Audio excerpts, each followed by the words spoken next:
1996, Tupac Shakur was gone, silenced by violence at just 25. The world mourned legend cut short, but death couldn't stop his voice. 2 years later, a song emerged from the vault that would do something impossible. It would make a dead man speak louder than the living. This wasn't another gangster rap anthem. This wasn't about East Coast versus West Coast. This was something different. A confession, a prayer, a mirror held up to America's soul, and it came from beyond the grave. And the controversial truth nobody talks about, Tupac's greatest song wasn't released while he was alive. Changes became his most powerful statement precisely because it arrived after his death, carrying the weight of prophecy. This is how one posthumous track transformed a rapper into an immortal voice of conscience. If you're ready to discover how death made Tupac's message immortal, smash that subscribe button and ring the notification bell, because some stories are too powerful to miss. By the mid-90s, Tupac was trapped in a contradiction. That same rawness that made him authentic also painted him as dangerous. Critics saw the controversies, the feuds, the legal battles. They missed the poet underneath the persona. But Tupac knew something the world didn't.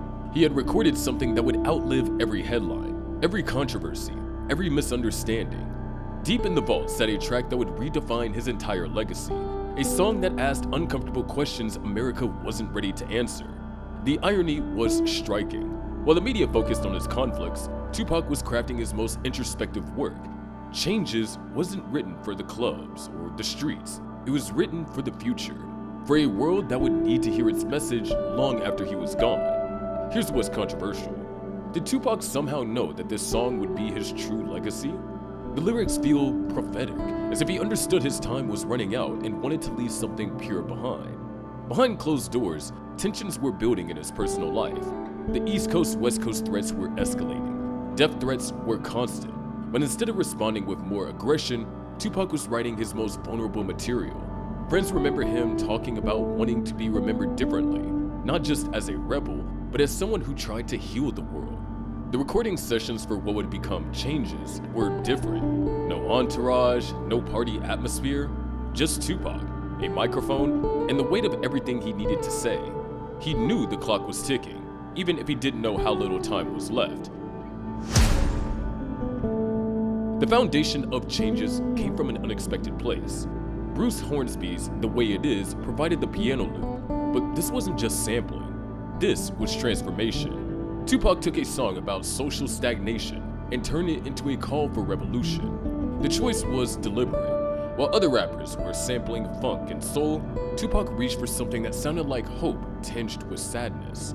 The piano melody carried weight, history, the sound of America grappling with its contradictions. But the interesting thing is that the original Hornsby track was about accepting that some things never change. Tupac flipped that message entirely.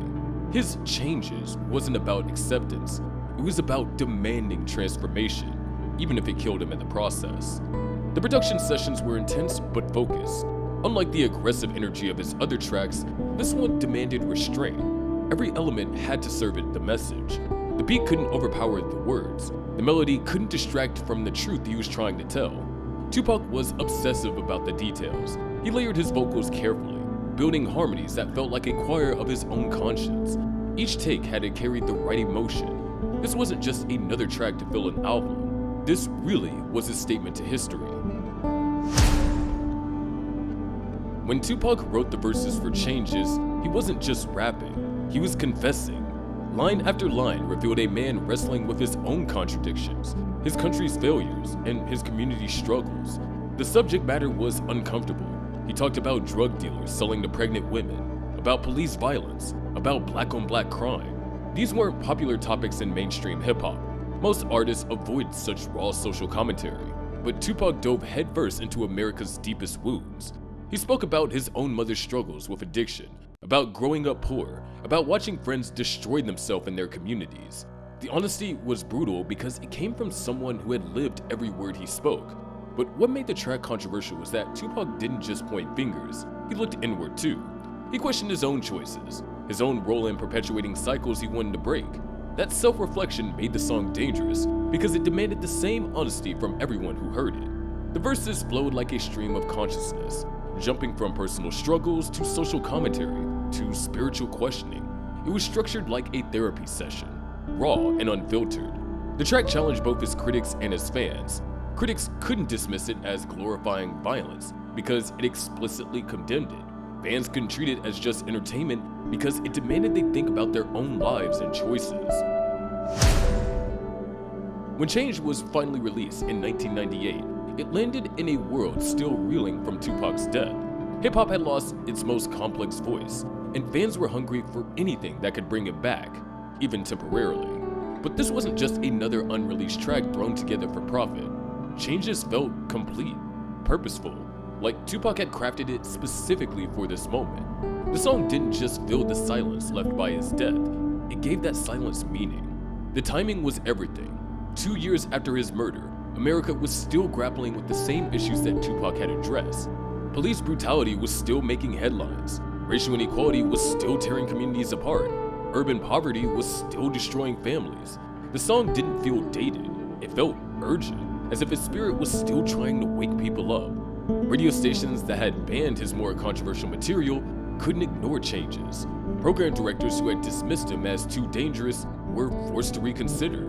Here was Tupac at his most thoughtful, most mature, most necessary. The track became an anthem for a generation that felt abandoned by politicians and misunderstood by the media. It spoke to single mothers struggling to raise children in violent neighborhoods. It spoke to young men trying to escape cycles of crime and incarceration. It spoke to everyone who had felt like the system was rigged against them. Critics who had dismissed Tupac as another gangster rapper were forced to eat their words. Changes revealed the depth that they missed, the social consciousness that had always driven his art. This wasn't entertainment, this was a prophecy. The success of Changes did something unprecedented. It proved that death couldn't silence authentic truth. The song climbed charts worldwide, reaching audiences that had never connected with Tupac's harder material. The track hit #1 in multiple countries and stayed there for weeks. More than commercial success, it brought credibility to Tupac's entire catalog. It reminded the world that beneath the controversies was a profound thinker, someone who understood America's contradictions better than most scholars or politicians. The song became a bridge between generations. Parents who had feared Tupac's influence suddenly understood his message. Conservative commentators who had blamed him for society's ills were forced to acknowledge his insights. Young people who only knew him as a legend discovered why he mattered. Changes wasn't just a rap song, but it was really a cultural education. Teachers played it in classrooms to discuss social issues. Preachers quoted it in sermons about redemption and social justice. Politicians referenced it during debates about urban policy. The video, featuring images of Martin Luther King Jr., Malcolm X, and other civil rights leaders, positioned Tupac with a tradition of black prophetic voices. This wasn't just entertainment. This was a part of a historical conversation about race, justice, and American dreams deferred. And then came the lasting impact. Decades later, when America faces moments of racial tension or social upheaval, Changes resurfaces. It gets quoted in documentaries, played at protests, shared on social media. Each replay confirms what Tupac knew. Real messages don't age, they just find new generations that need to hear them. Today, when we look back at Tupac's catalog, Changes stands as his masterpiece. Not because it was his most aggressive or his most clever, but because it was his most human. It showed a man wrestling with demons, searching for answers, refusing to give up hope even when hope seemed impossible. The song that was never meant to be his biggest hit became his most enduring statement. In a career filled with fire and fury, this quiet confession became the loudest truth. It proved that sometimes the most powerful voice comes not from shouting, but from speaking honestly about pain. Nearly 3 decades later, the question Tupac asked in Changes still echo. The problem he identifies still persists. The hope he clung to still matters. And somewhere in that eternal relevance lies his true immortality. Changes wasn't just a song that made Tupac immortal. It was proof that authentic voices never really die. They just find new ways to speak to each generation that needs to hear their truth. If you believe that some messages are too important to die, hit subscribe and join us for more stories behind the songs that changed the lives of many people and expose brutal truths about the real world.